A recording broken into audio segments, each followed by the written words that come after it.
Oh, hello, everyone. Welcome into Fantasy Life right here on Sirius XM Fantasy Sports Radio. Kenneth Valenzuela, Adam Ronis with you for the next couple of hours, breaking out everything for this Thursday night football game and week 16 ahead. FantasyLife.com is where you can go find all the rankings that we're going to talk about, all of the projections, all of our articles 100% free. We've got a great show, as always, Adam. We got a great show every day planned out for everyone. A little bit of coffee talk, a little bit of maybe breakfast sandwich talk, and then some rankings updates that we have to go through, some matchups, highs and lows as well. It's going to be a great day. How are you? Yeah, I'm good. Yeah, it is going to be a great one. Kicking off the week with a great game. You're already nervous. I see you shaking. Yeah, a little bit actually. It's this is going to be a great game. I don't know if game's going to maybe top this week. This is a great way to start. There's a lot at stake tonight. It'll be great. Let's hope so. We all want a good start to the fantasy semifinals. So there's some key players in this game and people excited. And we also have two games on Saturday this week. So should be a fun week. I've texted all my friends. I said, send me pictures. Let me see. I got people going to the game tonight. Gonna be rainy, not necessarily crazy with the weather. Checking in on that, but it's the wind, especially pregame wind. It looks like, 20. I saw 20 to 30 mile per hour gusts, so not sustained, but just something to watch out for there. A great game nonetheless for the Seahawks and Rams. Two 11 win teams going off on Thursday night. Big implications there, obviously, for that top seed. So we're going to continue and break that down all show today here. But let me say the one thing with this game, just an update at the very beginning, is that Davante Adams is doubtful. So they did change that to a doubtful tag for Thursday Night Football. I know weirder things have happened that maybe they just say, oh, actually, he's good. They haven't ruled him out, but he is very unlikely to play tonight, which is what we kind of figured would happen, Adam. Yeah, there's no way he's playing. They cannot be that stupid to put him out there with a hamstring injury on a short week. It doesn't make any sense. I mean, again, I doubt he returns in the regular season. That's off. Please don't say. You know what, though? If we get T. Higgins back, maybe Drake London. Okay, that'll be a little bit better, right? Yeah. We don't want any injuries, but here, look, the game is important, and obviously they want to finish the season with the number one seed, but ultimately their goal is to win a Super Bowl, and you need Davante Adams healthy for that. So the way he pulled up with that hamstring, again, I think there's a good chance that he sits the regular season and we don't see him to the playoffs. Absolutely brutal blow for the Los Angeles Rams. We know guys are going to step up in his place. So we'll, like I said, be breaking that one down here. And as always, throughout the entire show, we're going to get to as many questions as we can. At Valenzuela17, at Adam Ronis over there on X is where you can send those in. We'll open up the phone lines in a little bit too. The other piece of news that I wanted to make sure we hit off the top here, Adam, is that Rashee Rice is in concussion protocol. So I know Adam's shaking his head. So the Chiefs wide receiver Rashee Rice, he remained in that loss against the Chargers. He was checked out on the sideline in the medical tent from that big hit from that Chargers safety Tony Jefferson. So he got checked, came back, and then Andy Reid said at the Wednesday press conference that Rashee Rice is in concussion protocol. That he reported concussion symptoms to the team's medical staff on Monday. Adam. So I don't know, did he enter the concussion protocol on Monday or did he enter on Wednesday? Because that's a big deal. If it was Monday, maybe we see, okay, he has a chance, right, to go through all of the steps to get cleared. But if it's Wednesday, you're almost looking at, I don't want to say impossible, but you're looking at a very difficult thing for him to get on the field if it was Wednesday. Yeah, according to my sources, he entered the concussion protocol once the Chiefs were eliminated. Oh, stop. Yeah, Don't do this. Come on. I'm trying to break it down here. It's not good. It's not good. Look, I don't feel good about this, and the likelihood is he's not going to play. We've seen this with concussion protocol. You got to get through 5 steps. Even players that enter it on Sunday, it's a challenge for them to make it the previous week. And remember, we just saw CeeDee Lamb, but that was a Thursday game. So he had a couple of extra days, and even that was a little close. So, yeah, it's bad timing. Rice has taken some big hits the last 2 weeks, and I would be prepared to be without him. So it's just unfortunate. Even with the change in quarterback, I think Rice still would have been heavily targeted. And we talked about Gardner Minshew's short pass attempts that we saw throughout last year, 6.6 yards per pass attempt. Doesn't matter for Rice, right? Because that's where most of his targets were coming anyway. So just unfortunate. And yeah, I would be prepared to be without him. Yeah, it's disappointing, to say the least, especially if you've gone this long. We were kind of asking ourselves, what's this team going to look like now that they are eliminated from the playoffs? Because we haven't been in this situation with them, Adam. 2014 was the last time we didn't see them in the playoffs, I believe, was the year. So not that I don't think they're giving up, right? But you do have questions on how tough guys are going to play, who's going to be playing throughout the remainder of the 2 weeks of the season to try and keep everyone healthy. But like you said, at least for me with Travis Kelce, I'm still a little bit more optimistic about it. I know people have asked, a lot of we've had a lot of questions just with tight ends this week in general, and totally understand it. Travis Kelce for me right now, tight end 8. So still inside the top 10, obviously, because we've talked about it before. Once you get outside of the top 5 with tight ends, it's really, you can pick someone up, you could stream them, because we're trying to get, 10 to 12 fantasy points. It's not like starting an elite wide receiver here. So Travis Kelce, my tight end 8. Better options might be Dallas Goedert. I've got Colby Parkinson one spot ahead of him for tonight as well, especially with Davante Adams looking like he's not going to play. Dalton Schultz is ranked one spot behind him. Darren Waller's up there as well. So yeah, Tyler Warren. I still believe that Travis Kelce is at least going to get, like we said, those dump off passes, be the kind of the security blanket for Gardner Minshew, and still at least get the targets that we want. Yeah, Minshew attempted 5 passes when he came in for Mahomes, and 4 of the targets went to Travis Kelce. So he knows where he's going with the ball.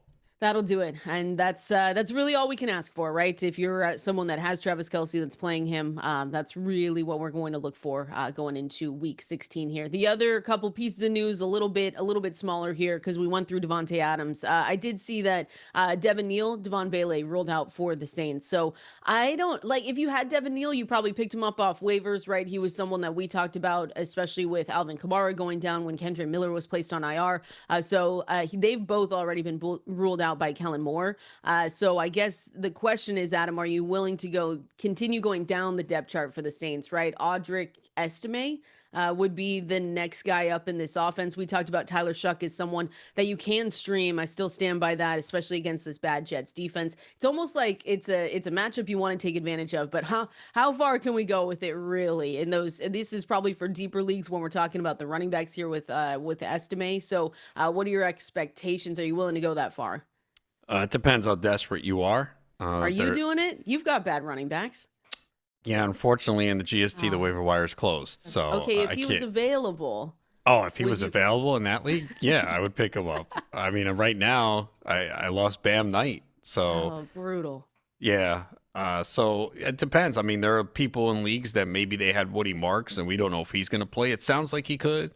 The Cardinals backfield. So, Estimate probably will be the lead back or at least be involved in the passing game. So, is the ideal start? No. But again, it all depends on what your situation is. I have gotten a couple questions this week where they had bad running backs and they were choosing between, backups. So in that scenario, you might just have to take the shot on Estimate. You don't want to, obviously. It's not ideal, but it really depends on what you're looking at with some of these injuries this week.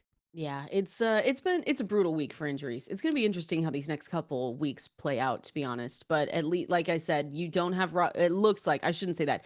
It looks like you might not have Rashee Rice. He is in the concussion protocol that was reported yesterday, so the chances seem a little bit slim there for him. Davante Adams doubtful for tonight, and then we're still just waiting, Adam. Like it feels like we've been waiting for 3 weeks for Drake London, and then it's been 1 week as well waiting for T. Higgins. Both were back at practice, right, yesterday. T. Higgins is in a concussion protocol, though, so he still has to clear those steps, but there is somewhat of a chance that maybe both of those guys can return this week, which would be lovely.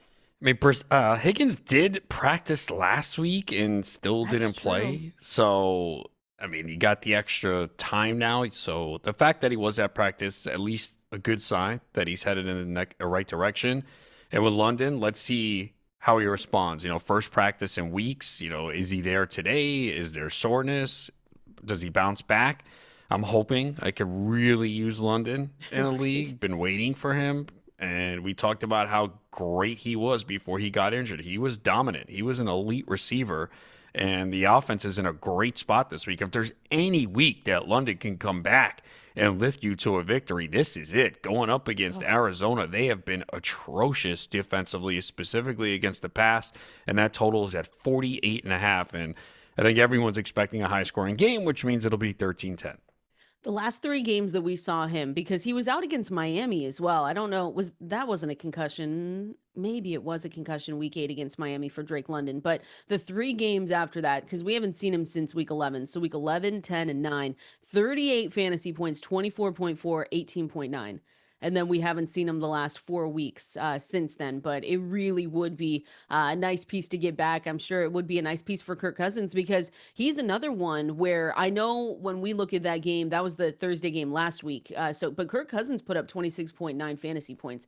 Yes, there's a question of, and I don't think many people are going to Kirk Cousins unless they need a quarterback in a super flex league. But we talked about that matchup, how it's a little bit more favorable for him going up against Tampa Bay. And for whatever reason, he can just dice Tampa Bay up every single time. Do you think he's one of those guys, though? Not again in fantasy, I don't think a lot of people are starting him, but week 16 matchup against Arizona, that's one of the more favorable matchups for a quarterback on the board. So do you think he could get maybe not 26, but 20 plus fantasy points this week again? For Cousins? Yeah. Come on. I mean, say yes. He could in this matchup, especially if he gets London back and he has London, Pitts, Bijan. Yeah, he could. Pitts too. I mean, Pitts is another one where we saw the 45 fantasy point. Now, I don't think we get 45 again, but that's someone that's also playing for, we've talked about guys playing for contracts and stuff. And this is, he's in the last year of his contract for the Atlanta Falcons. And wouldn't it be amazing if Kyle Pitts was the fantasy playoff winner for you? 45 points last week. And he hasn't had a bad last 3 weeks, to be honest with you. 15 fantasy points week 13 and 14, but doing it again against Arizona. And then they finish things off with the Rams. That would be fun. Come on. Yeah, I mean, it's going to be interesting to see what his target share is with Drake London back, if that does happen, because again, we really haven't seen it this year. We haven't seen Pitts put up those numbers with Drake London, because all of those passes that are going Pitts' way go to London. I even tweeted during the game, I said, Kyle Pitts is showing us what Drake London would have done. You know, because that's would have been London. I mean, you just don't see that target share, that volume when London's on the field. I mean, the last 3 games for Pitts, 8, 10, and 12 targets. And then before that, 5, 3, 5, 7. So we just don't see it usually when London is there. But again, if this game's a shootout, and it's possible that it could happen. Again, they don't have another receiver. I mean, Darnell Mooney's been banged up. He's trying to play through it. He's been ineffective. Yep. So... I mean, look, you're still starting Pitts, I think, if London is back. The expectations are a little lowered. Yeah, I think it'd be really hard for me to drop him outside the top 8, though, tight ends. I don't think you Drake can. London can come back. I've got him right now, tight end 3. And I'd probably put him right at 7. Like it'd just be really tough to get him outside of the top 8, even with Drake London back. So there's a lot of, like I said, Adam, I've seen a ton of tight end questions this week. Colby Parkinson is going to be one that a lot of people are watching tonight to see if he's able to step up, because the Seahawks are giving up points to the tight ends right now. Everything else on the ground, you know, they are pretty shut down through the air, especially to those tight ends. Colby Parkinson might be one that people are relying on a lot. I saw a lot of questions, and maybe we hit on this yesterday, but I saw a lot of Dalton Schultz questions as well, because we saw a good game from CJ Stroud. He was really productive on the short, medium length passes down the field there, but Dalton Schultz also had 21.6 fantasy points, and he was the recipient of a lot of those from CJ Stroud. So it feels like another one this week that he might be able to, I don't want to say repeat, because I never want to say repeat 21.6 fantasy points from a tight end, but still another good matchup, because they're going up against the Raiders, and that's a horrible defense. Yeah, Schultz has been really good over the last 6-7 weeks. You know, he's become more involved in the offense and target share around 20%. Sometimes get some red zone looks as well. So it all depends. Really, this is a game where how quickly does it get out of hand? Can the Raiders at least keep it close? If not, then, you know, Texans just run the ball a lot in the second half. Well, could be good for Woody Marks managers then. If he plays, let's hope he plays. Or Jawar Jordan. I mean, he wasn't practicing, right? Yeah, even so Woody practicing Marks didn't yesterday. practice, It was but Nick Nick Chubb. Chubb did. So that's the thing. If Chubb is active, he's probably going to be the lead back. Jawar Jordan managers doing a sigh right now of like, come on. I need Yeah, something. Need something here. But I do agree. I mean, so Woody Marks did not practice yesterday, but it was Nick Chubb returning to practice. What was he out with? I can't even remember. I It think it feels was like it's been a little I thought it while. was a chest Chest injury. injury? Yeah, I think. Jawar Jordan did make the I most of know his no one pays attention opportunities. to Nick No, Chubb. not to Nick Chubb. Oh, We his told him ribs. not Yeah, to. ribs. Yeah, we told him not to. I will say, like, these are desperate plays when we're talking about Jawar Jordan. When we're talking about Audric Estimate, but some might be in that position right now. 15 carries, 101 yards in his NFL debut. So we're looking at it, and the Texans have a lot of players missing on that Wednesday practice, but the one being Woody Marks. Again, Nick Chubb was practicing, so we'll have to wait and see if there's a turn here. Can we just not have one good healthy week, Adam? Is that too much to ask for the fantasy gods? It Everyone is. come back healthy. We all have a great time. Everyone tweeting nice things about players. Come on, that's what we need. Yeah, it would be nice if we can get through these 2 weeks with no injuries. Yeah, it feels like a long shot. Feels like that never happens, right? I mean, look at what just happened to Patrick Mahomes. So we're going to continue going through the injury news and, of course, keeping you updated on the injury front today as well. I want to go through rankings, risers, and fallers, Adam. Some of the guys that are in really good spots this week. Want to break down Brock Purdy, Jameson Williams as well. Go through a couple of the running backs going into week 16. We're going to do all of that here coming up next. This is Fantasy Life right here with you on this Thursday. Hopefully, everyone's having a great start to their day, clearing their calendars, Adam, for the Seahawks Rams game, of course. This might be one where I say, you leave work at 2 o'clock, 3 o'clock. Oh, no, wait, East Coast? Maybe that's only for West Coast people. Yeah, Leave I at think. lunch, West Coast, Seattle, more specifically, Washington residents. I think it's okay to leave. Okay, to make sure you For get there the in game. time for the Yeah, start. yeah, you got to get there, you got to get ready, or you got to get home. You got to bake a lasagna like I do. I've been thinking about this thing for like 3 days, by the way. So you're going to do it today? Yeah, the lasagna? Yeah. Okay. Lucky lasagna. How about that? There We'll we go. see. See, now what happens if they win this game? I'll have to keep doing that. I'll send you some. Okay. Send you a Yeah, huge I'm sure huge pot of it'll taste lasagna. great when it arrives. 7 days? No, maybe it'll arrive in 5 days. I feel like that could be good. Yeah, I'm sure. Lukewarm. Not even lukewarm, cold. It should be fine. Everything's going to be great. That's what we like to say here. What's going on? I don't know what's happening today. FantasyLife.com. That's where you can go check out our rankings and everything you need to know. The projections as well, utilization report to help set those lineups for this week. I do see a couple questions coming in here at Valenzuela 17 at Adam Ronis over there on X. Before we get into these rankings, risers and fallers, see one here from Fanny Pack Mafia, Adam. Just a hint, reminder that you need one. Assuming Rice and London are good to go, and Marvin Harrison Jr. isn't playing, do I go Rice, London, or Wilson? Probably Michael Wilson there, need two. I would not expect Rashee Rice to be in a good spot. See, like questions like this, tough, you just need to wait. Yeah, right? It's tough. Yeah, it's tough to answer right now, but again, I'm assuming that Rice is not going to play.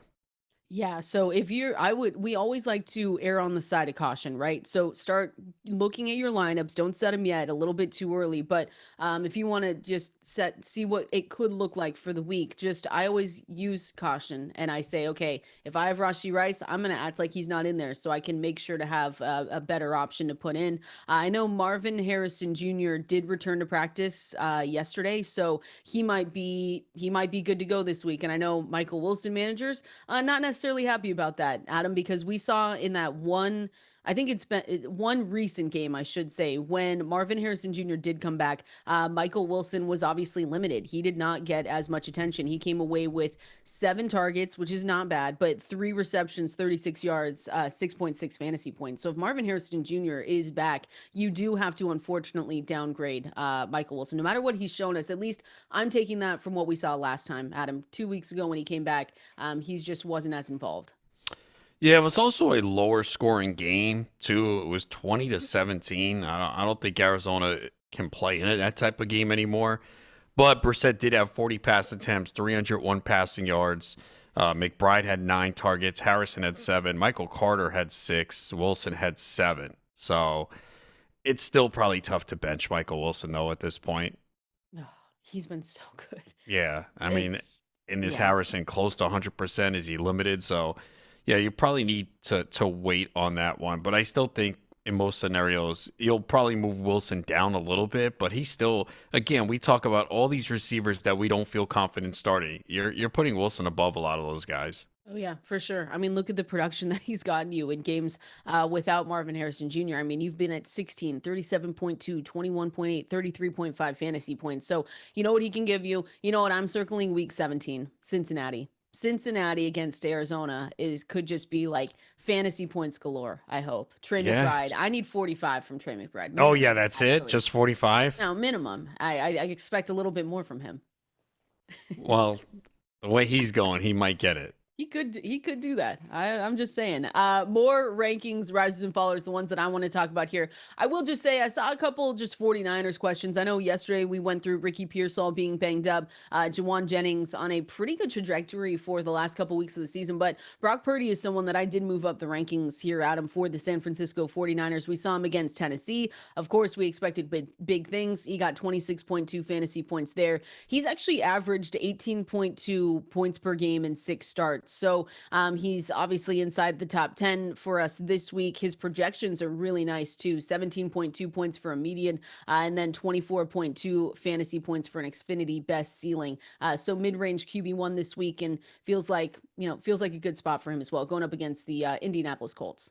Yeah, over the last 5 games, the Colts have allowed the second most passing yards per game. So they haven't been getting a lot of pressure on the quarterback either, and Purdy in that span has 2 top 6 finishes at the quarterback position. So, yeah, he's in a good spot. They're fighting to still win the division. They'll trying to keep pace with the Rams and Seahawks, so big game for them. And, yeah, with Pearsall unlikely to play too. So it hurts a little bit, but he's still got Jennings. He's got Kittle. He's got McCaffrey. So, yeah, Purdy looks to be in a really good spot this week. That's been so disappointing with Pearsall. Going ahead of, if I remember correctly, going ahead of Jauan Jennings. Or they were pretty close in drafts, but I feel like he was going ahead. Yeah, so it looked like for a while Jennings was going ahead of him, and then Jennings was dealing with the injury contract situation. Pearsall passed him. And then he started to go ahead of Jennings, and then it got close. So I did take Pearsall ahead of Jennings in a couple leagues and felt great the first few weeks when he was getting those 100-yard games. Then he got hurt, missed an extended period of time, comes back, does nothing, then finally has a big game last week and is hurt again. So Jennings clearly in a much better spot right now. The yards haven't been there for Jennings, but he's been scoring touchdowns, and now he'll get more opportunities with Pearsall out. So good spot for him.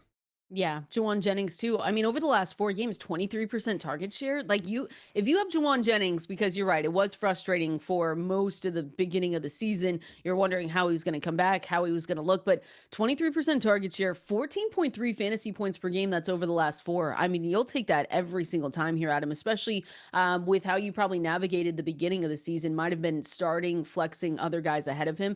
89% route participation rate.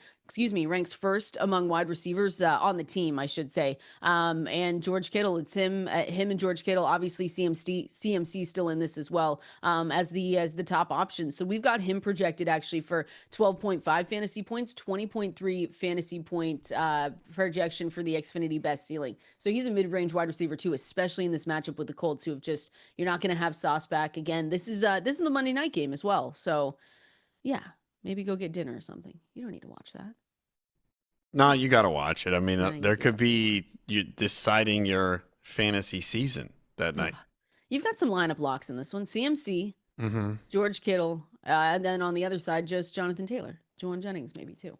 Yeah, I think Jennings is very close. I mean, there could be people out there that are stacked at receiver.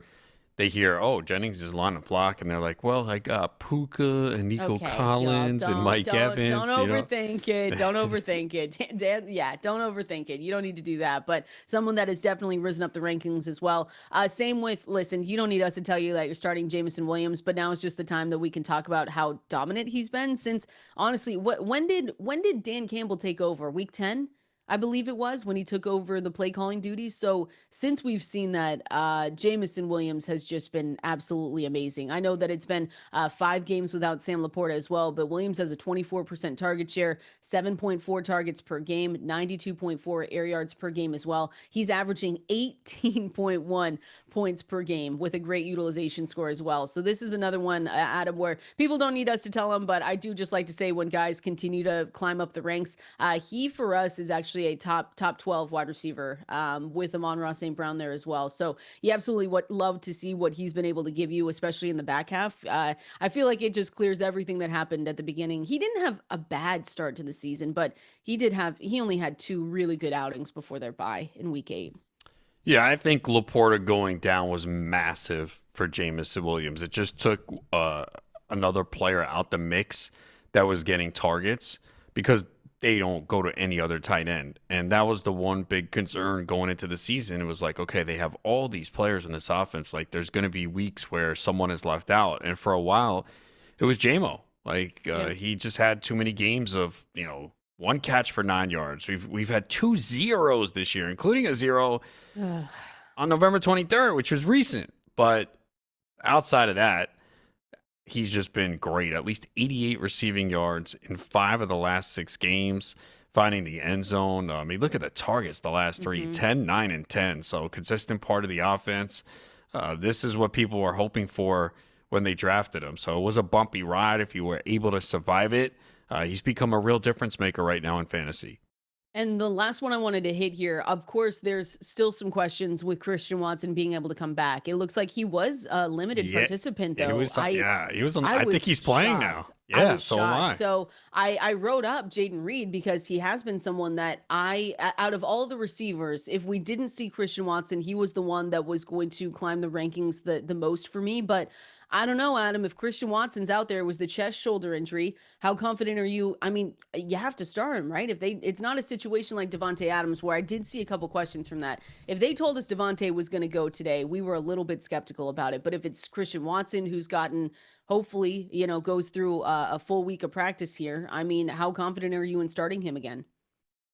Yeah, I would. If he's out there, I mean, he's been too good. He's not going to get maybe the volume we had hoped with Reed and Golden back, but he's the type of player that it takes one play and he makes your fantasy day, whether it's a 50-yard catch or a 45-yard catch for a touchdown, and he has shown that he can do that. So the fact that he was on the field is a good sign. Remember, today is more their Friday practice because they're playing Saturday night against the Bears. So if he's good to go today, then yeah, I feel good about getting him in my lineup. That's going to be a great game, by the way. We've got a few this week, just like last week, that I hope you're able to step up. I think, Jayden Reed, like I said, Christian Watson still on the questionable side, but looking like he's going to be on the right side of that questionable tag. But Reed has played a part-time role from the slot. He leads the team with 5 targets per game, though. So he was going to be one that I did move up the ranks a bit, like to a mid-range wide receiver 3 if Watson can't go. But if Watson does go, I do drop him into the probably high-end wide receiver 4 range in this matchup, which is still, you can still flex him, right? But it's probably not as good as you would have hoped. Yeah, That's kind of how I'm looking at him. Liked him much better with Watson out. Yeah, exactly. At Valenzuela 17 at Adam Ronis over there on X. More questions coming in, Adam. You ready? I think you're ready. Ready. Let's do it. It's a great day. Tons of quarterback questions here. So kind of want to get those through. I see one here from Crystal saying, did you reply to, well, I'm going to say it anyway. In the playoffs, who should I start this week? Bo Nix against the Jaguars or Joe Burrow against the Dolphins? Yeah, I'm going Burrow. His comments are a little concerning. I don't know where his head's at right now, but they seem to get worse every single press conference. It's like he's unhappy. I feel bad for him. I do. And maybe we're just taking it, too far. But yeah, he seems not necessarily happy. He's probably sending a message to ownership like, look, maybe do something. I cannot stand this, that we have no chance late in the season. We're out of it. It's got to get better. I am excited for Bo Nix in this game. This is another one where this is a great game. Like people might look at it and be like, okay, the Jaguars. But no, I mean, Bo Nix, by the way, last week, 29.8 fantasy points in that one. And per next gen stats, I was looking at this. All 4 of his touchdown passes was able to happen when he had a clean pocket. So it looked good for Bo Nix. But yeah, I would go with Joe Burrow in this one as well. Dak or Jacoby Brissett this week. Here's another one from Eric. Jacoby. Oh, I love it. Right? I mean, forget it. Yeah. How No, can I you agree. how can you not at this point? I keep moving him every single day in the rankings. I just move him up one more spot because I say he's our consensus QB8, but I will say Dwayne McFarland has him at 4 and Ian Yeah. Hartitz has him at 5. I'm more online with them. I know. I tell you every single day, just move him up one, especially against Atlanta. That feels like it could be good there. Another one here from Wayne. Stafford. Okay, so here's 3. Stafford, Mayfield, or Stroud this week. Weather doesn't look good for Stafford. I also have Mike Evans if that helps. Full point PPR. So again, Mayfield or Stroud. I still have Matt Stafford though ahead of all those guys. He's my QB10 even in this tough matchup. Yeah, he did have 2 touchdowns in this matchup last time. Taking Adams away definitely is a factor. Again, the weather does not look bad during the game. There might be some heavy winds to start the game. Yeah. It looks like no rain. You mentioned very heavy winds pregame, and then it tails off as the game goes along. So we've been through this multiple times this year where everyone panics about weather and what happens. Most of these games, minimal impact with the weather. And you're worried more about the kickers in heavy winds. Yeah, I'm with you on that. That's why I said Stafford, my QB10, so I would still start him ahead of those guys. Last one here, and again, if you have got questions, at Valenzuela 17, at Adam Ronis, full point PPR, assuming Kelsey is Minshew's safety blanket, would you start him over Colby Parkinson this week, or would you play both by flexing Kelsey? I don't know who the other options are in the Yeah. flex, but I would go Parkinson. Yeah, I would too. You just expect a little bit more, right? Like the Yeah. Seahawks do give up fantasy points to tight ends. I know if you're just looking at the Seahawks stats in general, right? They're a shutdown good defense, but they are susceptible against tight ends. And without Davante Adams there, more than likely for tonight's game, feels like a little bit more will go his way as well. So I agree on that one. We're going to continue on. I want to talk about who we can trust in these backfields. I've seen a ton of questions on Marion Hampton, Kamani Vidal going into it, the Giants running backs, and Tyrone Tracy. Want to talk about the Chiefs too here a little bit as well. We're going to break down those running backs coming up next. Oh, we sure do have everything ready for you at fantasylife.com to continue your domination of your fantasy football leagues. We're 2 weeks away from the championships, but we got to focus on this week, week 16 in the semifinals, and everything's going to be okay, Adam. We're just going to manifest that. I put T. Higgins, Drake London into starting lineup spots this morning, just for fun. Just to really make sure that they know that they're welcomed back, with open arms whenever they want to return. Yeah, that's trying to manifest that positivity to get them in the lineup. But yeah, it would be nice to get both back this week. I think I need Drake London more, though. Yeah, I would say the same. Just kidding. I have both of them on one team, so both would be nice. I know it's been a tough go, but still here at the semifinals. So what can you say? I did want to talk through some of the running backs here because we've had some big questions on just who can we trust in these backfields. I want to start with the Giants actually here with Tyrone Tracy Jr. Because Tyrone Tracy Jr. looks like he did lead New York in that backfield, finishing with 18 touches, season high 24.7 points. Took a larger role as well, Adam, when we look back at some of the utilization reports on him and everything else. So he has played great in these last 3 fully healthy games. I know that Dwayne wrote up sometimes we can't get too excited about him because we've seen this before and sometimes they rip it away from us, but he has been the clear-cut running back in at least 2 of the 4 with Mike Kafka, including week 15, like I said. So to me, he's a low-end RB2, and it feels like you can trust him at this point. I know people have been starting him no matter what, but you have to like the stats that you've seen recently with Devin Singletary kind of falling behind there. Yeah, the last 2 games averaging 20.5 touches. So nice. We thought that was going to happen several weeks back. It didn't.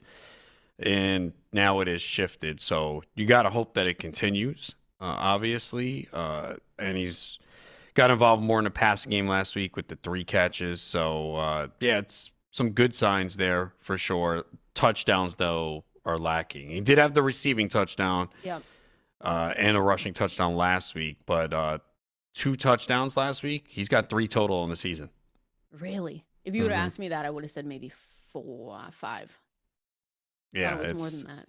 It's not been good from the touchdown department. But if that volume stays there, then we'll feel good about it. I wanted to say, a 19, 20, 10, 15 rushes the last 4 games, and at least 3 receptions in 3 of the last 4 games. I wanted to say maybe the team right now is that they maybe want to see what they have in Tyrone Tracy, but they kind of know what they have in Tyrone Tracy from last season as well. And it feels like none of these coaches are going to be back. You know what I mean? So I don't really know if that's the way to look at this. But again, Tyrone Tracy in a it's not the best matchup, I will say. But when you look at the stats from the Minnesota Vikings, they've actually given up the 8th most rushing yards to opposing running backs this season. So we know they cause a lot of problems through the air for quarterbacks over there on the other side. But Tyrone Tracy, again, talented enough where you know that you're going to start him in these situations. You don't need us to tell you that, but just confirming over there. What about Kenneth Gainwell? Has he done enough? Like, I was almost considering, and maybe I need to, let me go look at our ranks, putting Kenneth Gainwell ahead of Jaylen Warren. What are your, we've seen these switches, and you and I have talked about this a lot with Kenneth Gainwell. Really, to me, at least, it was when they went to that international game. Jaylen Warren was rolled out early, right before that game, wasn't able to go. But Kenneth Gainwell, to me, should be ranked probably RB 24, 25 at least. What are your expectations with him? Yeah, he's been so involved in the passing game that I do think he's the better play right now, especially in PPR formats. And he's looked good. Got to give him credit here. And he played 52% of the snaps last week. Warren was at 45%, and then the other weeks they've been pretty even. But what he's doing right now in the passing game, because again, they don't throw to DK Metcalf enough, and they have no other wide receivers. Now, they do have like 7 tight ends that they use as well. But Gainwell has the confidence of Aaron Rodgers right now. And this is a stretch here of 5 games where we've seen 8, 6, 3, 7, 7 targets. Yeah. He's got at least 6 receptions in 4 of the last 5 games. So, yeah, he's not doing much on the ground, although this past week he had 13 carries for 80 yards. So it's only the 3rd time he's had double-digit carries this season. One of them was that game you mentioned in Dublin where he had 19, where Warren was out. But he's a fixture in the passing game. He's got 65 targets on the season. He's caught 57, so he's catching everything thrown his way. So, yeah, he's a good bet for double-digit points in PPR based on what he's done these last 5 games in the passing game. Look at this stat. Only Jahmyr Gibbs has more PPR points from purely receiving production than Gainwell since week 11. So you're looking at 62.7 to 60.9. So, of course, Jaylen Warren, I'm going to spot at him in one of my leagues with the women's series where I have nowhere else to go. I have to continue putting Jaylen Warren out there. I know people listening are probably in the same spot. He still remains the favorite to lead in carries, right? But Kenneth Gainwell's receiving role is probably enough. And I did just switch him. It's enough for me to kind of go ahead and say he does need to be ahead right now of Jaylen Warren, especially like you said, full point PPR makes such a difference. Week 16 going up against the Lions here. So the Lions defense too has been better against the run. You've got the 10th fewest rush yards allowed to opposing running backs than the pass as well. They've got the 9th most passing yards allowed in this one. So you might see another big Kenneth Gainwell game, and he's probably one that you drafted really late or maybe even picked up off the waiver wire that's really been serving you a good purpose these last couple of weeks. You really like the production that he's gotten you. It's been great. And the game script could favor Gainwell as well if you believe that they play from behind with Detroit 7-point favorites. Massive game for their playoff hopes. They pretty much need to win out and get some help to try and get in. Pittsburgh still battling for the division title. But, yeah, Gainwell has just been massive in the passing game. And Warren last week, maybe that was the illness. He wasn't as effective. But that's right. Yeah, that was probably a factor. Yeah. And again, back hopefully 100% this week going into it. He didn't bring his jacket. That's what it was, right? I Yeah, said that. yeah. Yeah, he was a little cold in that. It looked a little chilly out there, to be Gainwell, honest with you. though, over the last 4 games, has been the RB 12 in fantasy points per game. Wow.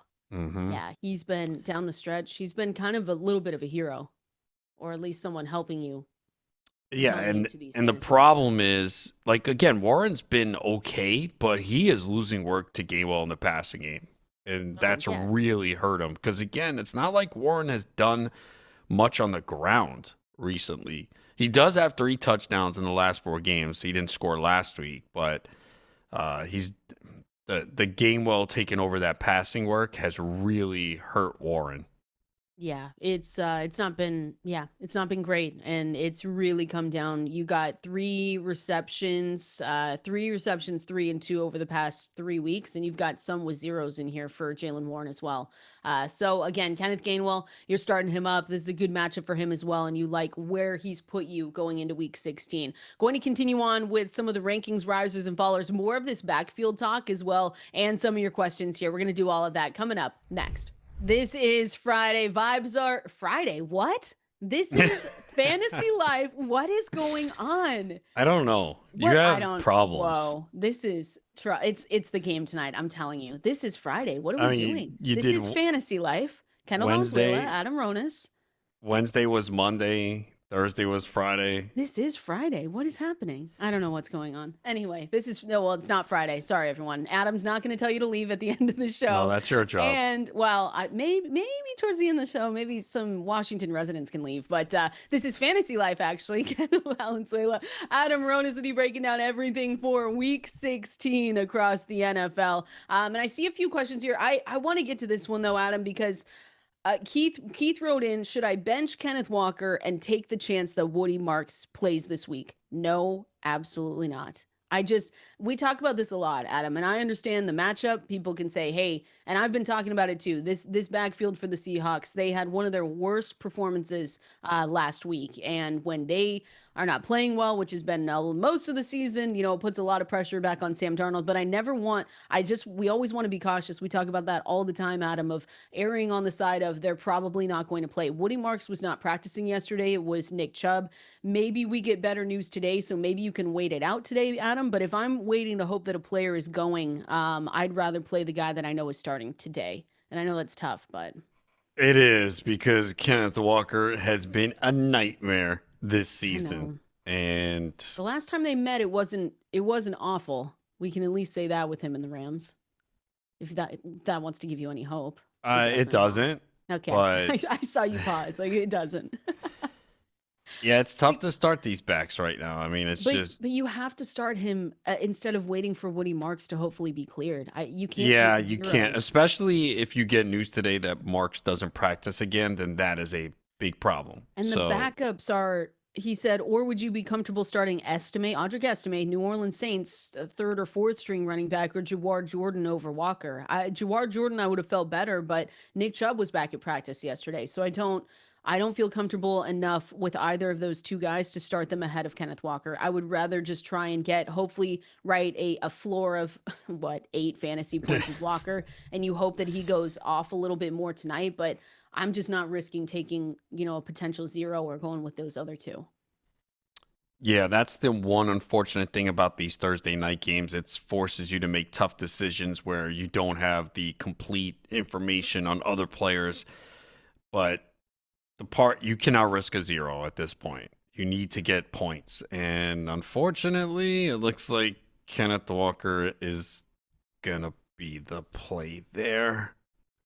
Okay, you don't have to say it like that. Because how do you Come feel good about on. Kenneth Walker right You now? don't, but I'm trying to be positive about it. It's at I mean, least... okay, the positive aspect is over the last 5 games, he's averaging 14 touches. Yeah. How many fantasy points? 0. No. It's been 2.9, 3.8, 10.4. Ugh. Against the Rams last time, 16 carries, 67 yards, one touchdown, and 3 receptions as well. He got up to 20 fantasy points. That's the ceiling that you have to hope that he hits in this one, I guess. Yeah, you But need to hope that he catches 3 to 5 passes to at least help with the floor. Yeah, I agree there. I want to keep going through some of these backfields. Blake Corum at the point now where you are good just flexing him? I know this is again the other side of this game. Career high in snaps against Detroit. 11 rushing attempts, 13.1 fantasy points. Kyren Williams still involved, obviously 16 touches, 21.8 fantasy points. But do you still feel the same way about this backfield where you say, hey, they've transitioned into a near split? Right. We can say all we want that maybe it's still Kyren Williams' world and we're living in it, but it feels like it's really shifted over these past few weeks. Is Blake Corum still flexible to you in this one?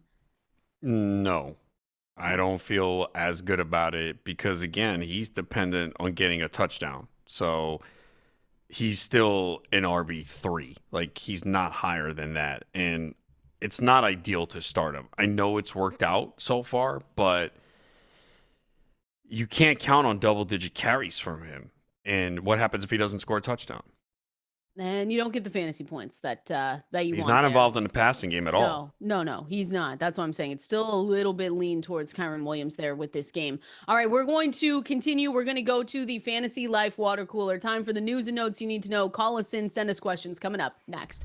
It is time for that Fantasy Life Water Cooler. Kenneth Valenzuela, Adam Ronis with you right here. Fantasy Life on Sirius XM Fantasy Sports Radio. Phone number to call in, and we're going to open up these phone lines here for you guys. 888-963-2682, or you can press that new call-in button on the Sirius XM app. You can also find us over there on X, at Kim Valenzuela 17, at Adam Ronis. If you're a little bit busy, maybe you're listening to us at the office, you can't call in, send us those messages over there on X, and we're going to try and get to as many as we can, not only in the water cooler, but throughout the remainder of the show as well. We know we've got big start-sit decisions going into this weekend, and it's going to be a great one. And as always, fantasylife.com is there to help as well. If you can't get through, if you don't want to send us a message, you can go to fantasylife.com, check out our rankings. Mine are 100% free. Same with Waz over there. You can check out the utilization report. All of our articles are 100% free, and we've got great tools over there. Like I said, you can check out the projections. If you want to compare them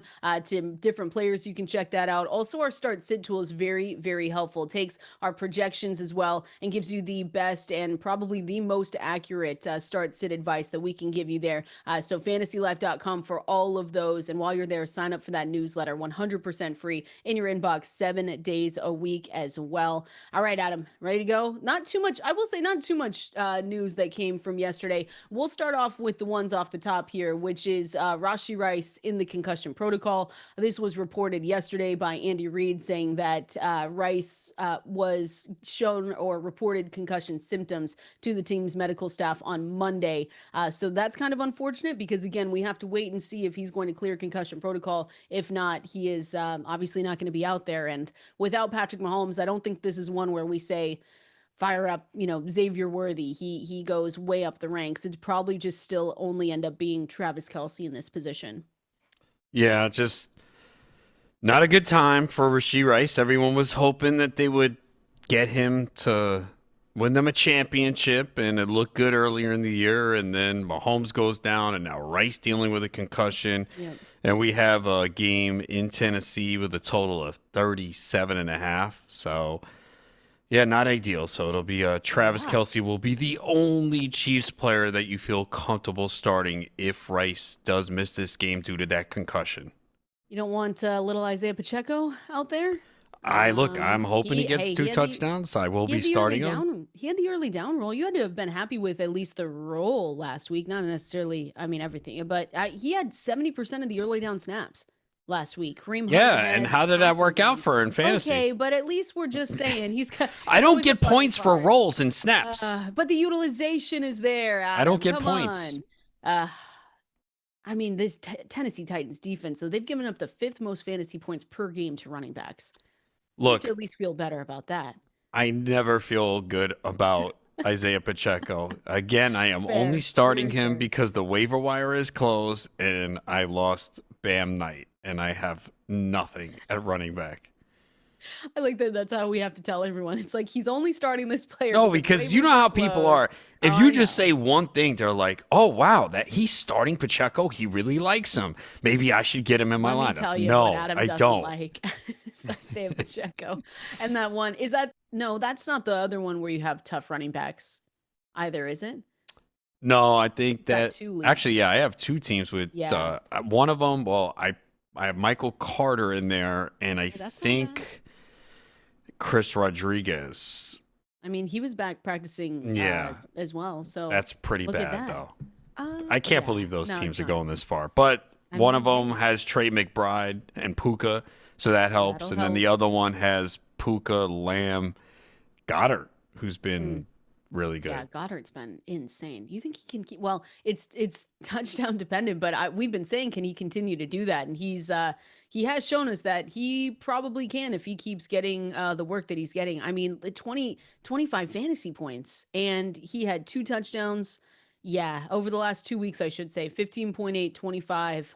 Very, very much looking like the early season when he would go every game scoring a touchdown. That's what we had from weeks 3 to 8. It Yeah, was they did that crazy. little shovel pass at the goal line that they do Mhm. with Kelsey, and Goddard should have had a third touchdown last week that he dropped wide open, and it looked like he had two left hands when he was trying to catch it. It's only because he's on your team.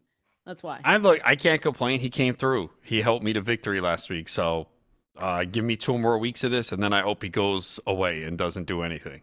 I've got Jesse saying, can Adam downgrade DJ Moore so he can have another stud game? Can you downgrade DJ Moore so he Oh, can have because another why? good game? Last week? I mean, come Yeah. on, man. Like, it's not like he had massive targets. No. But it is funny sometimes when we go, oh well, I'm not playing this guy, and then all of a sudden it's like, oh well, there he goes. Well, it Shows helped up. that. Well, okay, we didn't know that Romo Odunze was going to get scratched 5 minutes before the Yeah. game, No, and Luther absolutely. Burden had an ankle injury. So, I mean, look, yes, Moore scored two touchdowns. He had five targets. It's not like the role was increased in a massive way.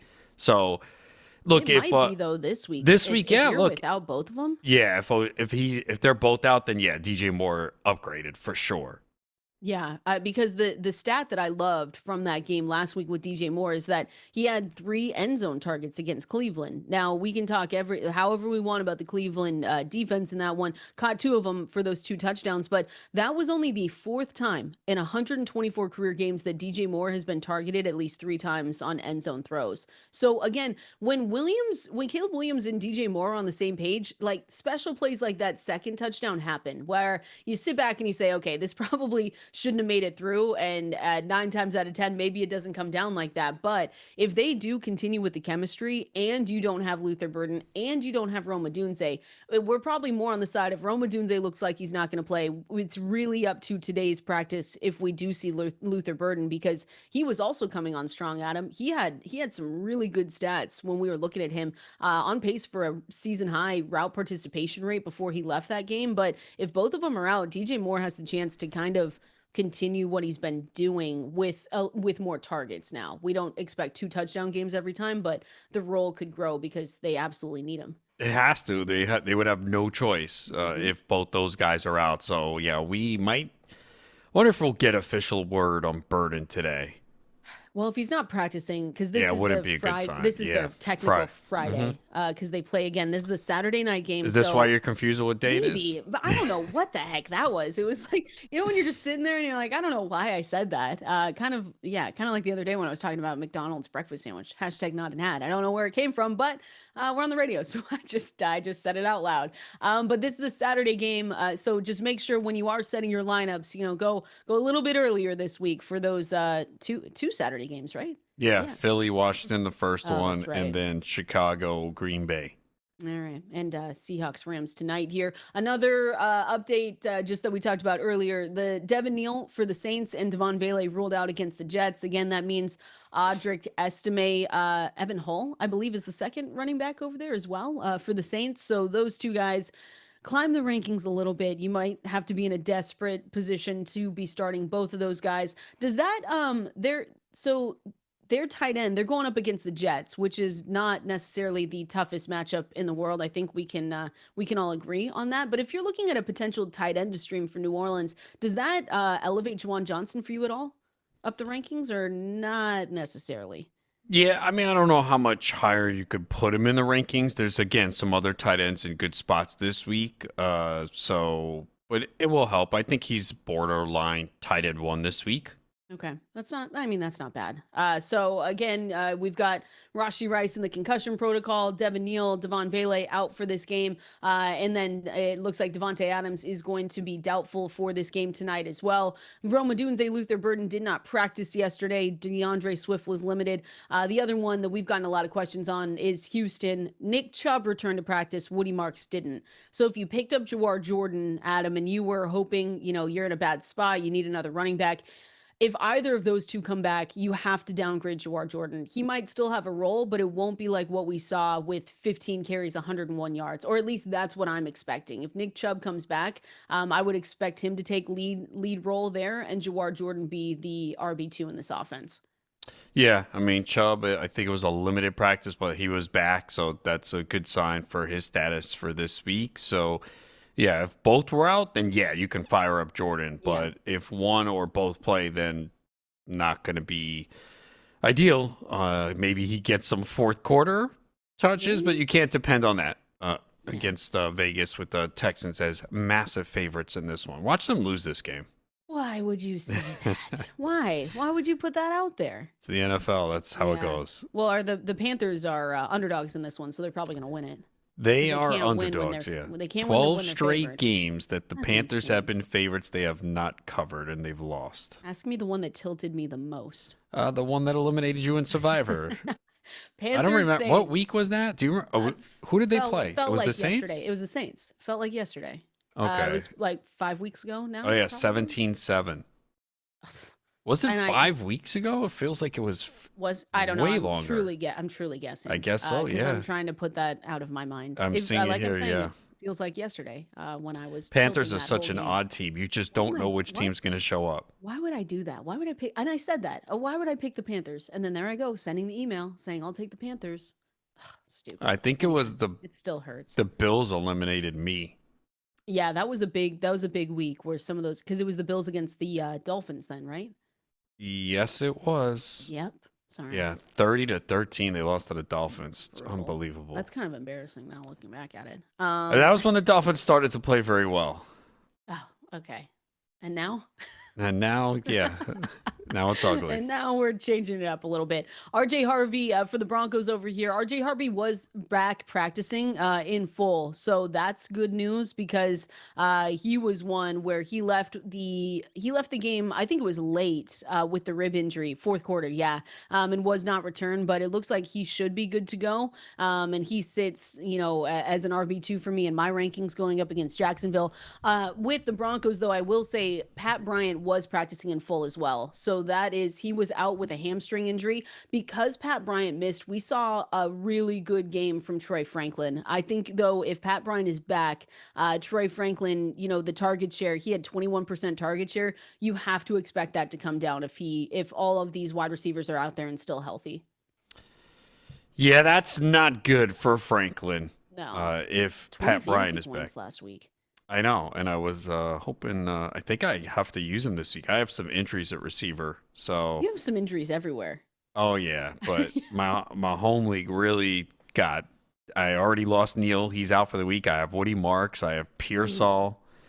Dang. Yeah, I think a couple other guys too big. How are you in the semifinals? Survived here. Even I will say this, even with Franklin having a good game last week, he still only played 50% of the snaps. In fact, little Jordan Humphrey played 68% of the snaps. I don't know. I don't know how that happens.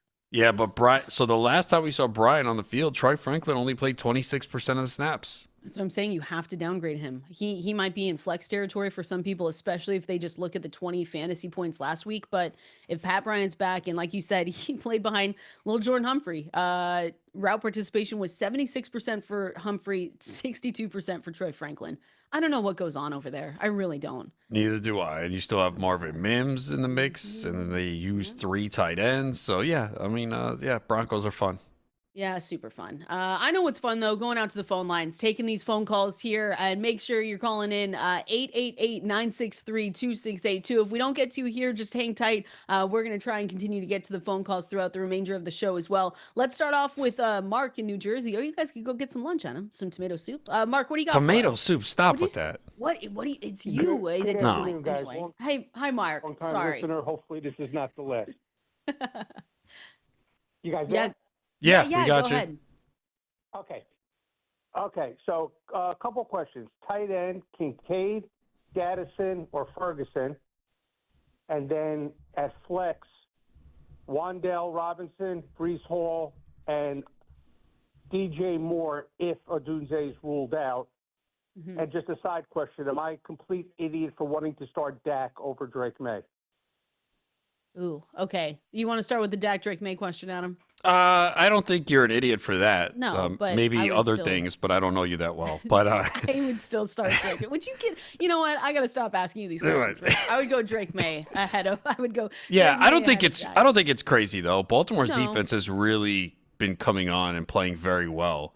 I know the Chargers defense is good I was too, gonna but say, Chargers defense is a tough. Eileen that's a May. tough Plus, you matchup. also have May's rushing ability Mm-hmm. and can score a touchdown. So I would go May there. And then Wan'Dale, Brees, DJ Moore. I would actually go Moore here. If Odunze and Burden are out, I think you can go more. If they're not, you like Wan'Dale? Yeah. Yeah, Brees Hall is just totally out of that conversation. So DJ Moore, yeah. If I think if one of them's out too, I don't Rome or Luther Burden or both. Rome's not playing. I think we Yeah, can he's pretty probably not playing. much say that. And then did you hear? I only heard two of the tight ends. I heard Kincaid and Ferguson. I didn't hear the one in the I middle. thought the other one was Gadsden. Oh, Gadsden. Okay. Yeah. So Gadsden, Kincaid, or Ferguson there. Kincaid, but wasn't he limited in practice or missed practice? I mean, and that's Yeah, always a factor with him. He's been banged up. This year. He was a DNP. He missed practice, yeah. So if you don't have him, I mean, it's Wednesday, though. Veterans usually get Yeah, that's true. Wednesday off, especially if they're dealing with something. So you see a lot of guys don't practice on Wednesday. I So just get nervous with him because he's been really banged up. as of now, I would go him.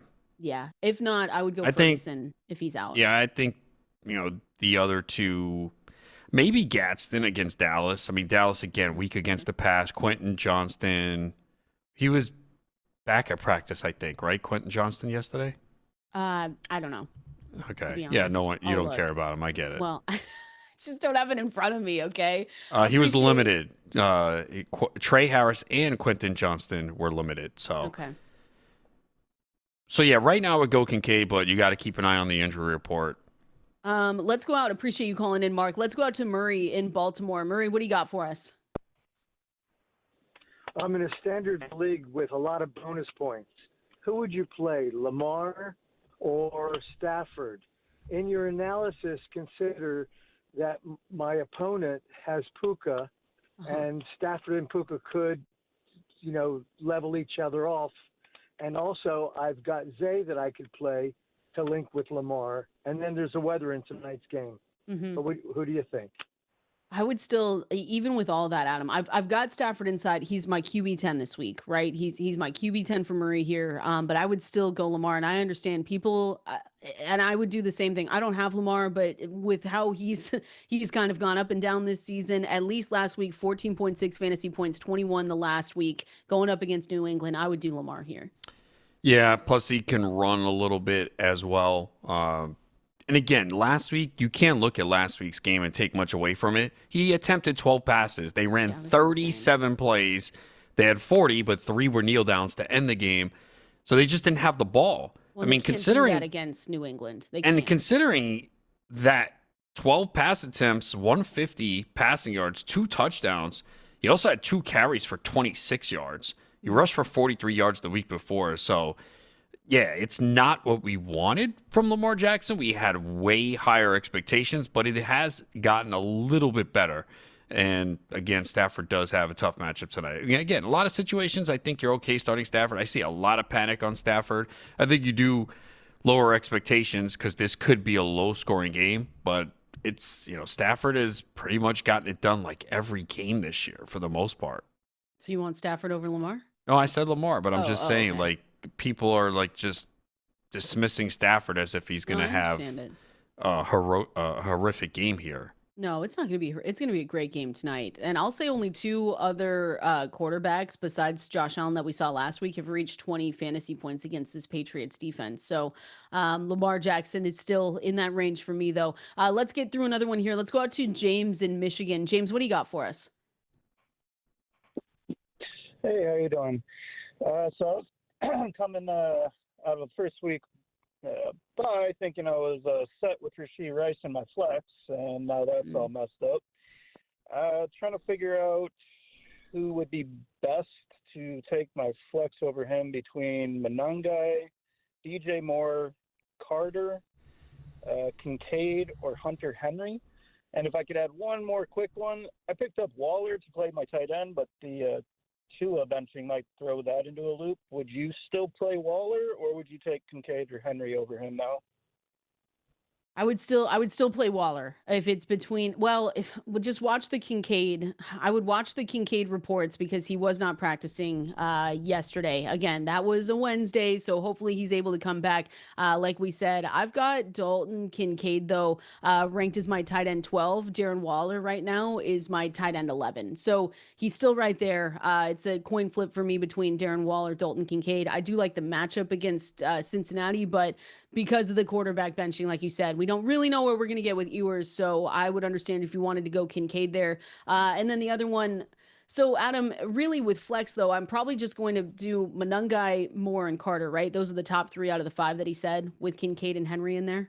Yeah. And I think it's Carter for me. Yeah, I agree as well. It makes it a little bit closer if we don't get Rome Odunze, Luther Burden, obviously, but Carter has the path right now to just have this huge running back role for the Arizona Cardinals. This is a nice matchup for him as well. I know Amari DiMercado is probably going to come in and get a little bit more work, so we can't expect that. I don't think we see the same splits like last week, but I still like Michael Carter in this spot here. So appreciate you, James, for calling in. We're going to continue on. If you're on the phone lines, just hold on for a little bit here, but we're going to go through the trust meter. Guys that we trust from Vanicream here, guys who we do not trust going into the week, continuing to answer your questions as well. We're going to do all of that coming up next.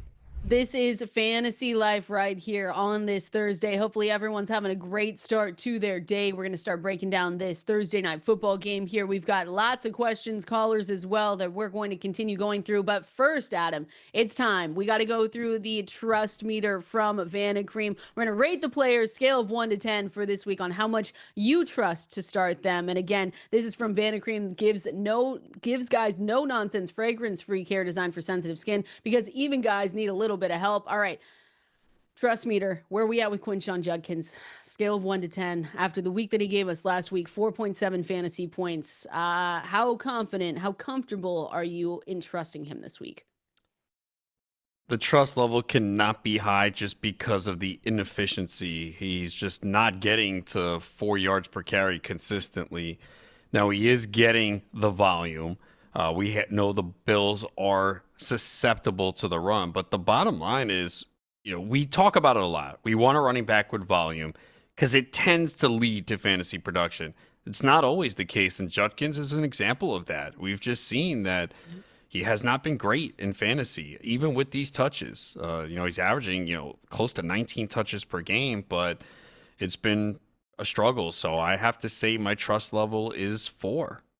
It's so disappointing too, from where he was to now where he's gone. He's only posted 14.1 points over the last 2 weeks. Buffalo's defense, I will say, has given up a little bit more on planned rushes since week 12, allowing 18.3 fantasy points per game. But I'm with you. Just drop down to a flex candidate for him. Trust level right now with one, Jaylen Waddle with the quarterback change. Someone that we've said, hey, we kind of have to take a switch on this because it is Quinn Ewers getting the start. Tua Tagovailoa has been benched, and not even the QB2, Adam. He's the emergency quarterback in this game. Where do you go with Waddle on the trust meter? It has to be low because people look at Cincinnati like, oh yeah, it's a great matchup, right? Well, he's probably going to see a lot of DJ Turner, and we've seen Turner really lock down receivers. So I'm going to say 2. I don't have a high trust level in Waddle this week. It's again disappointing. Tua Tagovailoa wasn't necessarily amazing, like we can say that, but Jalen Waddle now he's my wide receiver 22. Like that's how big of a fall he's taken for me. And I understand, like you said, people might look at the matchup, they say it's really good, but just be careful with him. I don't want to overreact necessarily, but one that definitely takes a fall down the rankings. Let's go over to trust meter for one. All right, let me give you a good one here. We need some positivity. Mike Evans. Mike Evans for Tampa Bay coming back last week. It was the Thursday night game, and he was able to give you fantasy points. Let's just say that in his return. Do you think he's able to do it again? Where's your trust with him? Yeah, strong trust level. There we go. It's going to be, let's go with an 8 Okay. here. Yeah, look, first game back, and there was some concern. What would be the snap count? Would he be limited? And I think a lot of people might have benched him. And I had said it. Look, if he's active, I'm playing him because he's a guy in the red zone. He's going to get the targets. Now, did not score a touchdown in that game, but he had 12 targets, 6 catches for 132. And he really helped Baker Mayfield because Baker Mayfield has not played well. So he also gets a little bit of the extra rest since that was a Thursday game. So, yeah, I feel good about Mike Evans. He's clearly the number one option in this offense and the Tampa Bay receiver you feel most comfortable starting this week. So is it a total turn for Egbuka? Where would your trust level be with him then, with the return of everyone too? It wasn't just Mike Evans, but it was, we've seen Chris Godwin out there. McMillan was also back. And I believe, if I remember right, he scored a touchdown as well in that game. So where are you at with Emeka Egbuka? Yeah, look, you do not feel as good about him. Now, if Baker Mayfield made an accurate throw on that final drive, Egbuka picks up a huge gain, and we're maybe talking differently where it becomes, 4 for 80, and you feel better about it. But the bottom line is that Evans coming back hurts him. Chris Godwin and even Jalen McMillan, they're talking about increasing his role in the offense. And then you got the backs catching passes. So I think Egbuka is more of a wide receiver 3 at this point. I think a lot of people want to bench him. It comes down to who else do you have, but you can't feel as good about him right now. 64% snap share last week was one of the lowest totals he's had this year, compared to 88 and 85 in the 2 previous games. So clearly he's had a diminished role in this offense. I mean, McMillan came back and played 46% of the snaps in his first game of the year. So yeah, with Egbuka, I'd put the trust level at 3. Season low, 63% route participation rate for Emeka Egbuka with, like you said, the return of McMillan, with the return of Evans. So, yeah, to me, he's a wide receiver 3. Again, you look around, you might not have better options, so we understand that, but just know you have to lower expectations. But they've been pretty low for the last few month and a half with Emeka Egbuka, unfortunately. Let's go another one here. Trust meter in Ashton Jeanty for the Raiders. I've seen some questions saying, can I get rid of Ashton Jeanty? I would say no, don't get rid of Ashton Jeanty, but that's where we're at in the season, Adam. Not only with Ashton Jeanty, but the Raiders as a whole. Like, we had to downgrade last week because Kenny Pickett came in. We had to downgrade Brock Bowers. It looks like Geno Smith might be able to return this week, but it's just been a bad as a whole for the Raiders in fantasy. Where are you at with Ashton Jeanty? 2. You just cannot trust him at this point. And it's not his fault. The offensive line is abysmal. It's a awful matchup against the Texans. If you are starting him because you don't have better options, then you got to hope that he can catch 6-7 passes. And we've seen it a few times in recent games. It looks like Geno Smith could return. Yeah. So that would obviously help because Kenny Pickett did not help the cause last week. But we have seen Jeanty come through in the passing game, and that's what you need. He's had games recently of 6, 8, 6 catches. So that's going to raise the floor. Touchdowns, yeah, good luck with that. Only 8 total on the season, but a lot of them came early in the season. Looks like, 5 came in the first 6 weeks of the season. So we've seen 3 cents. The offense, he can't even get carries anymore. Look at the carries the last 2 games, 9 and 10. They just fall behind. They can't sustain drives, can't get first downs. So, it's been a nightmare for Jeanty, 3.5 yards per carry. But he's getting hit as soon as he touches the football. The offensive line is horrible. It's awful. It's one of the worst, if not the worst, in the NFL. And you can tell with Ashton Jeanty in his play. So, and the Raiders are going up against the Texans. You downgrade everyone in this one anyway. No receiver. The wide receivers, especially, I don't think you're going out there playing Tyler Lockett, but this Houston defense have given up the 4th fewest catches, 3rd fewest fantasy points, and only 8 touchdowns to wide receivers. So it's the lowest catch rate in the league, and only JSN and Puka Nacua have reached 18 plus points against them. No, it feels like no Raider should be near your lineup, unfortunately. Yeah, and this week, Jeanty will rush for 80 yards and 2 touchdowns. That's perfect. If we can do that for everyone, right? We just say downgrade him. It's like it's the DJ Moore effect. It's like, no, you can't start him, and then please go off if you can there. Again, that was the trust meter here presented by the one and only Vanicream. They give guys the no nonsense, fragrance free care designed for sensitive skin, because even guys need a little bit of help. Just want to go through a few more questions that I see coming in on X over there at Valenzuela 17, at Adam Ronis. I see one from Mike saying Drake May or Dak Prescott. Drake May. Sorry. Drake May in that one. Even though we love Dak Prescott, but it's not going to be there. I see another one here from Chris. I have Christian McCaffrey. Need to start one of these guys. Tyler Algier, Michael Carter, Blake Corum, or Kyle Monangai. I've got Carter slightly ahead of Monangai this week just because of the role I expect him to have. Yeah, I'm going with Carter as well. Yeah, Kyle Monangai, though, another one that's really stepped up with that backfield. We saw it more with DeAndre Swift last week, but still a good spot there. Need Darnold or Brock Purdy? We're gonna go Brock Purdy there, and then how is that even a question? I think it's because of me. I think it's because of me with Sam Darnold, guys. I don't like Sam Darnold. Like real life fantasy, I'm a little bit nervous about it. So you're going Brock Purdy, then need 2 between Breece Hall, Judkins, and Dowdle. I think it's got to be. Dowdle's taken a fall. I'd still play him over Breece Hall. And you would go Judkins too? Yeah, I'd go Judkins. Yeah. Like Breece Hall, you saw how bad it was last week, right? Yeah, no, it felt more than bad. Breece Hall was not able to get anything going. And again, they're going back to Cook this week, I believe. Yeah, they're going back to Brady Cook. So yeah, it was 5.7 fantasy points for Breece Hall, 4.3 against Miami. On the road against New Orleans. Yeah, I don't necessarily like it. So I'm with you on that one. I've seen this one a ton. Kelsey or Colby Parkinson? The more we talk up Colby Parkinson, I know I'm starting to get worried now. I'm feeling like it's a little bit of a trap.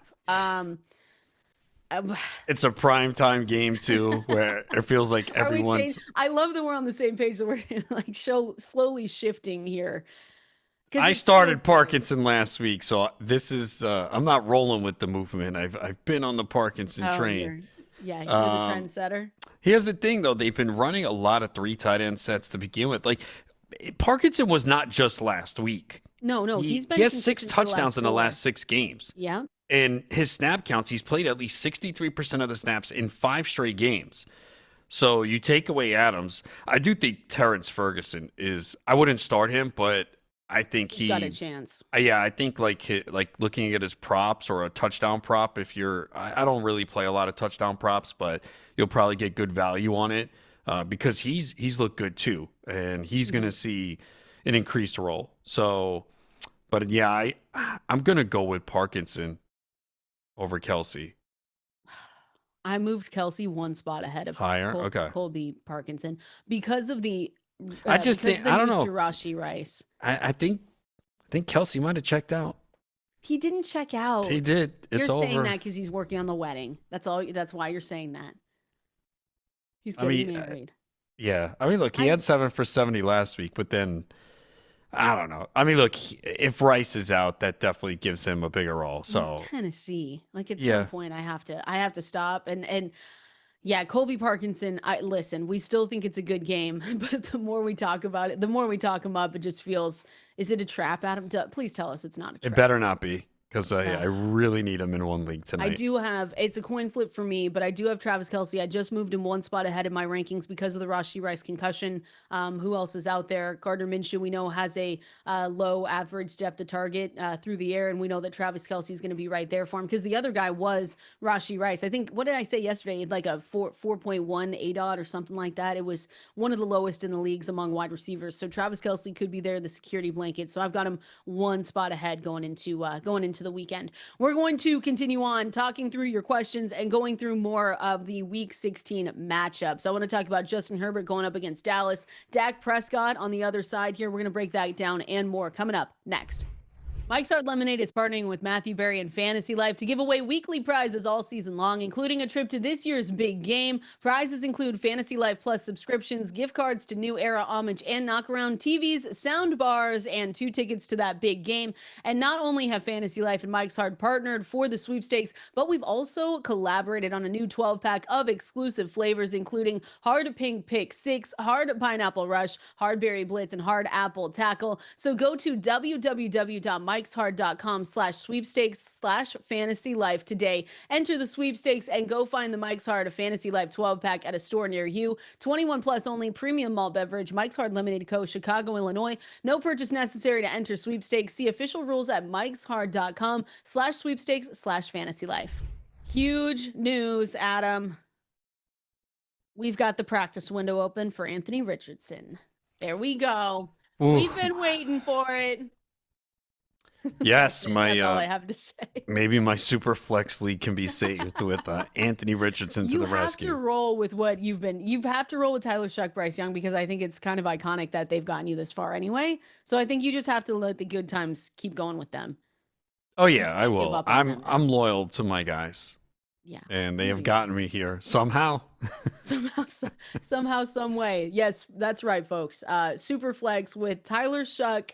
Tyler Shuck, Bryce Young, and who's your third quarterback? Shedeur Sanders. Yeah, there we go. Did you start him in that one really good game that he had? Yeah, that was the only game I've started him so far. Look at that. But that's Bryce Young was on bye that week, to be fair. Well, no, we don't have to say that. We don't have to talk about that. No, you totally made up your mind on your own there. That's what you did.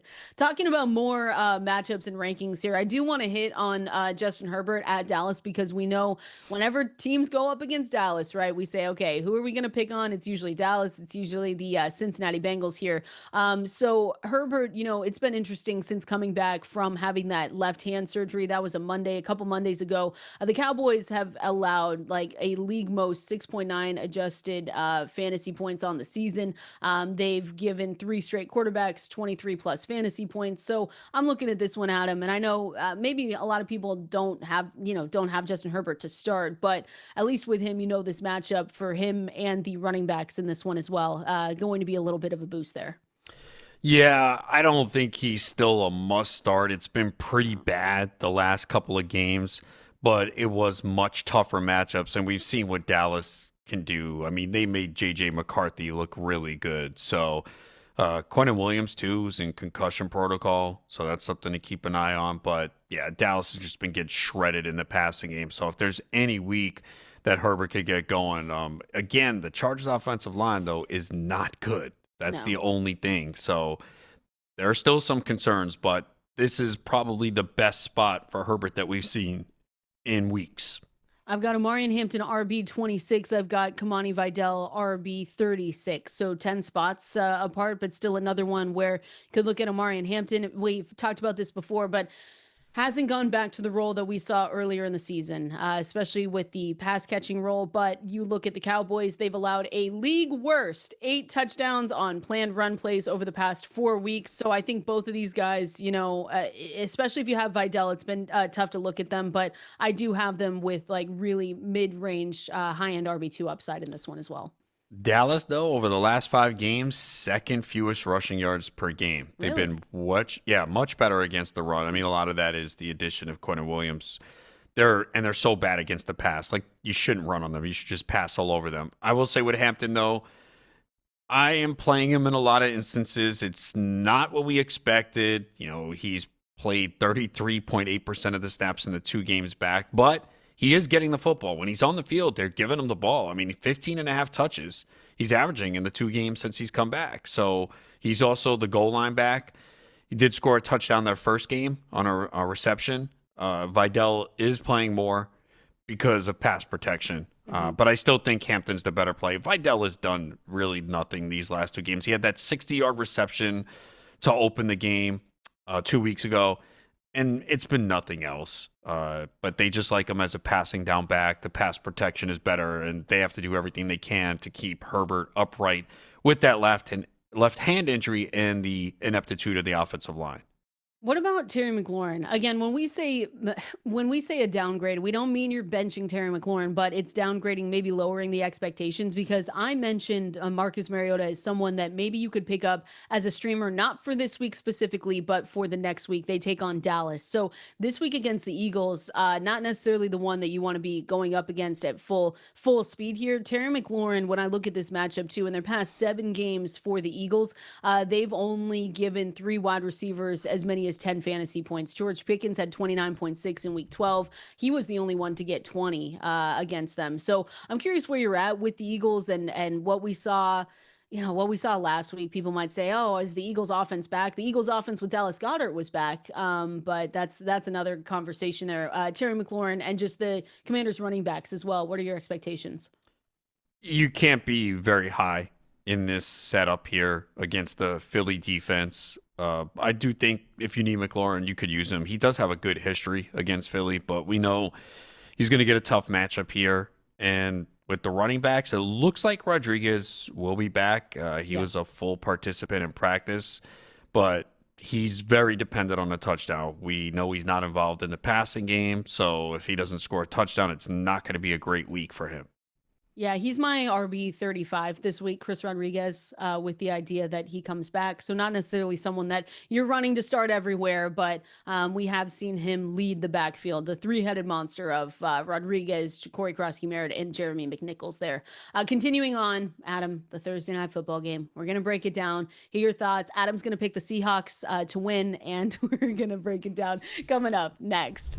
It's about that time to go through this Thursday night football matchup. I'm not stressed at all. I'm not getting the days of the week wrong all week or anything like that. It's totally fine here. Kendall, Valenzuela, Adam Ronis with you. Fantasy Life. Appreciate everyone that was calling in today. Everyone sending us messages. We'll try and continue to get to those once the show's over and going into tomorrow as well. Big game tonight, Adam. Big game tonight. JSN, like, here's the thing. JSN, you for the Seahawks side, right? We've gotten a couple Kenneth Walker questions, not that many though, because we know how bad it's been between Kenneth Walker and when we're looking at Sharps. And so to me, I don't think many are at this point starting Kenneth Walker.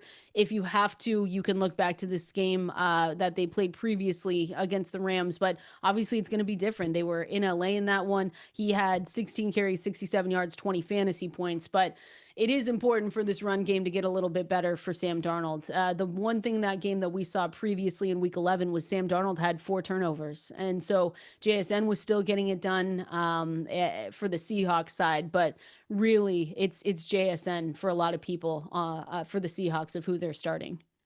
Yeah, that's pretty much the way it's been in recent weeks, right? Because Charbonnet and Kenneth Walker just essentially splitting, and Charbonnet getting more of the touchdowns this year.